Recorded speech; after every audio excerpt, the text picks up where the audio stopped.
Hi friends, welcome to training tops. என்ன பார்க்க அப்படின்னா, ரீசெண்டாக வந்து பார்த்தா ஏவிஎஸ் இன்ஸ்டியூஷன் வந்து பார்த்தா சேலமில் வந்து பார்த்தா ஒரு சர்வே வந்து கண்டக்ட் பண்ணியிருக்காங்க. அந்த காலேஜில் வந்து என்னோட சர்வே பார்த்தீங்கன்னா, உங்களுக்கு பிடித்தமான நடிகர்கள் யார் அப்படின்ற சர்வே வந்து பார்த்தா அதிகமான ஓட்டு வந்து பண்ணியிருக்காங்க. கிட்டத்தட்ட 5500 ஓட்ஸ் வந்து பண்ணியிருக்காங்க அந்த காலேஜ் ஸ்டூடெண்ட்ஸ் வந்து.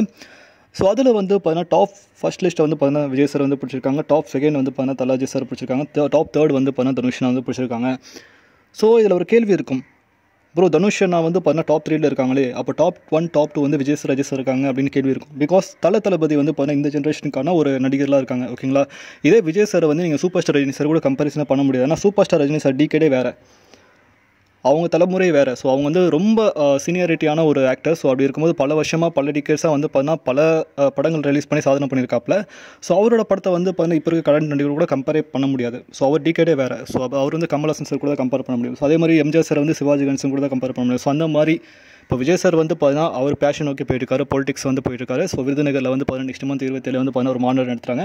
அதே மாதிரி தலாஜி சார் வந்து பார்த்தீங்கன்னா அவர் வந்து ஒரு ஃபீல்டில் போயிட்டுருக்காரு, ரேசராக போயிட்டுருக்காரு. ஸோ லைக் ரீசெண்டாக வந்து பார்த்தீங்கன்னா செல்ஃபிலாம் எடுத்து போட்டிருப்பாரு.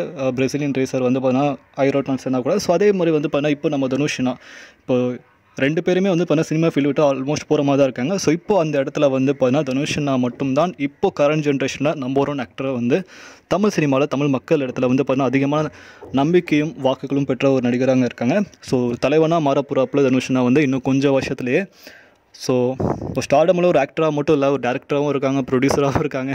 எல்லா விதத்துலையும் எல்லா ஃபீல்ட்லேயும் போதும் விளையாட்டாங்க. விளையாடுற ஒரே மைதானம் வந்து அரசியல் மட்டும்தான். ஸோ அதுவும் நமக்கு எப்படின்னு தெரியாது, ஃப்யூச்சர் தான் சொல்ல எல்லாமே. ஸோ இதை பற்றி உங்களுக்கு வந்து கீழே கமெண்ட் பண்ணுங்கள். ஸோ தனுஷ் அண்ணா பற்றி உங்களுக்கு வந்து கீழே கமெண்ட் பண்ணுங்கள். மேலும் சேனல் லைக் பண்ணுங்கள், ஷேர் பண்ணுங்கள், சப்ஸ்கிரைப் பண்ணுங்கள், மறக்காம பெல் ஐகான் லைக் பண்ணுங்கள். மகிழ்ச்சி.